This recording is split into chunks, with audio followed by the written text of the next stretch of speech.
दर्शक बंधु आम आसी पहुँच जाइए आज ओल्ड टाउन गोसासर छक जो गोसासर छक आप देखो यहाँ रोचे आपंकर रथ रोड लोकेशन भी आम आपको देखदेबू रथ रोड लिंगराज मंदिर को रोड रोचे लिंगराज मंदिर ये जो गोसासर छक रोचे गोसासर छक भाईना गोटे यूनिक टिफिन स्टल आप देखिए आजिका डेट्रे भी काठ चुली रोसे होची काठ चुली रोसे काठ चुली सब प्रकार आइटम भाईना रोचे टिफिन आइटम आ सबुठारु कम रेट्रे रोचे लोकर मन मुताबक जिनस भी रोचे लोक कम रेट्रे भी खाईपर भाईना सहित आम कथा देखा केमती कौन जिनस रही केमती कौन टेस्ट रही सब जिन आम आपको देखू भिडियोटी आपड़ सब्सक्राइब से लाइक करूँ संपूर्ण भिडियोटी देखूँ आसतु जीवा भाईना सहित कथा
मन गौरंग बारिक।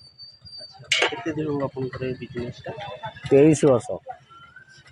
चले केमती हिसाब रे चलियो सबुठर चीप रेट हिसाब रे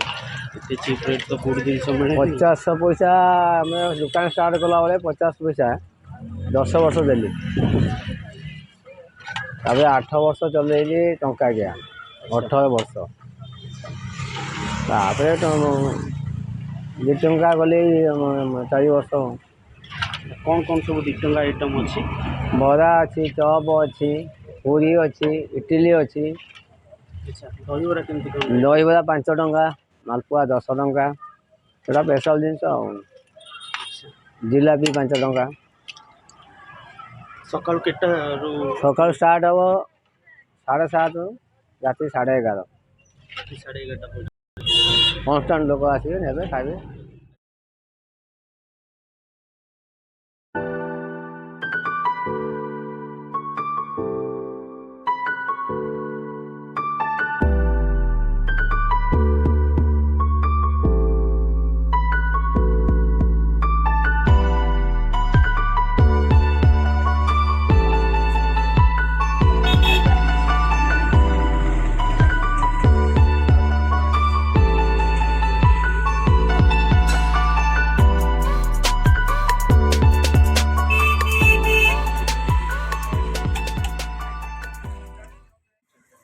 मोना हूँ मिलन महांती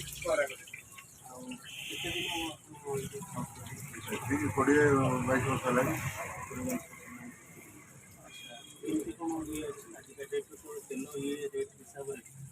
तार आरंभ आम देखा तार मार्केट रेट तार सस्ता भल डेली तार सर कौन जिन बासी जिन ना डेली तार करे डेली तार लोक ये नहीं तार जलसा बलसा बनाए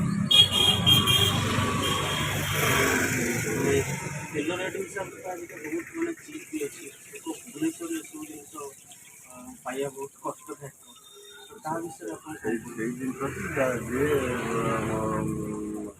भुवनेश्वर आप बुली आसतु ये जी टकर दूसरी खाया आप भुवनेश्वर कौट पाइबे तेणु लोक चाहिदा अनुसार लोक देखिए कस्टमर देखा पड़ो से हिसाब से रेट फेट बढ़े से हिसाब से चलती तार लोकाल लोक मन को लेकिन चलती ଆଉ ପ୍ରତି ସିଜିନ୍ ଅନୁସାରେ ସେ ଭେରାଇଟି ବି କରେ। ଖରାଦିନ ଆସିଲା ଦହିବରା ଫହିବରା ଏମିତି ସେ କରେ। ଶୀତ ଦିନରେ ବି ସେମିତି ଅଲଗା ଆଇଟମ୍ କରେ। ଆମେ ଭାଇନାଙ୍କ ଟିଫି ଷ୍ଟଲ୍ରେ ଖାଇଲୁ, ଟେଷ୍ଟ ବି କରୁଛୁ, ବହୁତ ବଢ଼ିଆ ଅଛି ଟେଷ୍ଟ। ଭାଇନା ଏତେ କମ୍ ରେଟ୍ରେ ଆପଣଙ୍କର 4 ପିସ୍ ରହୁଛି ପୁରୀ, 4 ପିସ୍ ରହୁଛି ଆପଣଙ୍କର ବରା, ତା ସହିତ ତରକାରୀ, ତା ସହିତ ଚଟଣି, ବହୁତ ଟେଷ୍ଟି ଅଛି। ଆଉ କାଠ ଚୁଲିର ବି ବାସ୍ନା ରହୁଛି, କାଠ ଚୁଲିର ରୋଷେଇର ବାସ୍ନା ରହୁଛି, ପୁରା ଗାଉଁଲି ପରିବେଶ ରହୁଛି। ସହର ଭିତରେ ଆମକୁ ଗାଁର ପରିବେଶ ଭଳିଆ ଲାଗୁଛି ଏଠି ବସି ଖାଇଲେ। ଆଉ ଯେତେ କହିଲେ ବି କମ୍ ପଡ଼ିବ ଭାଇନାଙ୍କର ବିଷୟରେ। ଆଉ ଦର୍ଶକ ବନ୍ଧୁ, ଆପଣ ଯଦି କେବେ ଯାଉଥିବେ ଏଇପଟେ ଆପଣ ଟେଷ୍ଟ କରନ୍ତୁ, ଖାଆନ୍ତୁ। ଆଉ ଭିଡ଼ିଓଟି ଯଦି ଆପଣ ଭଲ ଲାଗିଥିବ ସବସ୍କ୍ରାଇବ୍, ସେୟାର, ଲାଇକ୍ କରନ୍ତୁ। ରହୁଛି, ଜୟ ଜଗନ୍ନାଥ।